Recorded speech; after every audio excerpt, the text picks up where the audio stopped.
Arab states resoundingly condemned the killing of more than 50 Palestinians in this week's Gaza protests. Just as they have after previous Israeli violence going back decades, but behind-the-scenes fears over Iran have divided Arab leaders, with some willing to quietly reach out to Israel. Saudi Arabia, which has used its control of holy sites in Mecca and Medina to brand itself the protector of Islam around the world, offered a brief statement of condemnation and reaffirmed its support for the Palestinian brotherly people and their legitimate rights. Over the past year, its powerful Crown Prince Mohammed bin Salman has cultivated close ties with President Donald Trump's administration. Palestinian officials say Saudi intermediaries have conveyed details of U.S. peace proposals that strongly favor Israel. The administration is said to have been working on a plan for more than a year, but has released no details. In March, just as the weekly Gaza protests were getting underway, the Crown Prince met with pro-Israel Jewish American leaders, where he was quoted by Axios, an online newsletter focused on Washington politics, as saying the Palestinians should accept the proposals or shut up and stop complaining. The prince later appeared to acknowledge Jewish claims to Israel, telling The Atlantic that Israelis have the right to have their own land. He also suggested that if there is peace, relations between Gulf Arab states and Israel would be of mutual interest. At a ceremony Monday to mark the relocation of the U.S. Embassy from Tel Aviv to contested Jerusalem, one of the targets of the Gaza protests, Trump's son-in-law and advisor Jared Kushner said alliances are already shifting in favor of Israel. From Israel to Jordan to Egypt to Saudi Arabia and beyond, many leaders are fighting to modernize their countries and create better lives for their people, Kushner said. In confronting common threats and in pursuit of common interests, previously unimaginable opportunities and alliances are emerging. He spoke as Israeli forces shot and killed at least 59 Palestinians and wounded more than 2,700 during mass protests along the Gaza border. Kushner has developed a particularly close relationship with the Saudi Crown Prince, who has used the relationship to build pressure against Iran. The kingdom was one of the few countries to welcome Trump's withdrawal from the Iran nuclear deal last week. It isn't just Saudi Arabia that has inched closer to Israel. Bahrain's foreign minister, Khalid bin Ahmed Al Khalifa, tweeted support for Israel after an attack on Iranian targets in Syria last week.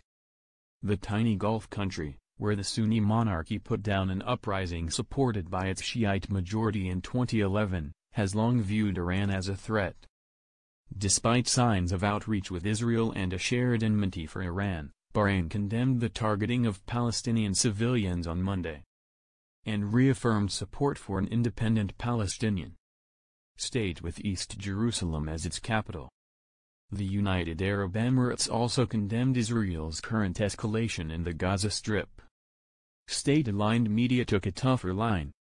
A front-page editorial Tuesday in Dubai's Gulf News ran with the headline, "Mr. President, you killed any glimmer of hope for peace."